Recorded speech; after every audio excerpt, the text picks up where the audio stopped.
दोस्तों, Bhojpuri film industry को लगभग 70 साल पूरे हो चुके हैं। यहाँ एक से बढ़कर एक सुपरस्टार है जो कि अपनी फिल्मों के माध्यम से भोजपुरी भाषी लोगों को इंटरटेन करते हैं। लेकिन क्या आपको पता है भोजपुरी फिल्म इंडस्ट्री की पहली फिल्म कौन सी थी?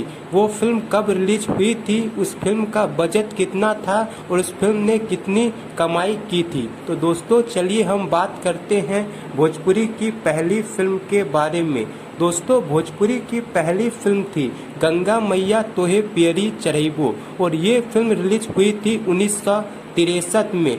फिल्म काफ़ी शानदार थी और एक सामाजिक मुद्दे पर बनी फिल्म थी। इस फिल्म का बजट 5 लाख रुपए था, लेकिन जब ये फिल्म बनाई जा रही थी उस समय इस फिल्म का बजट 1.5 लाख फाइनल किया गया था। लेकिन फिल्म बनते बनते फिल्म का बजट 5 लाख तक पहुंच गया था और इस फिल्म ने 75 लाख का कलेक्शन किया था। ये फिल्म कई हफ्तों तक लगातार थिएटर में चलती रही थी और बॉक्स ऑफिस पर ऑल टाइम ब्लॉकबस्टर साबित हुई थी। तो दोस्तों, आपको ये जानकारी कैसी लगी कमेंट बॉक्स में जरूर बताएं और वीडियो पसंद आए तो वीडियो को लाइक करें, शेयर करें और इसी तरह की इंटरेस्टिंग जानकारी रेगुलर पाने के लिए चैनल को भी सब्सक्राइब कर लें। धन्यवाद दोस्तों।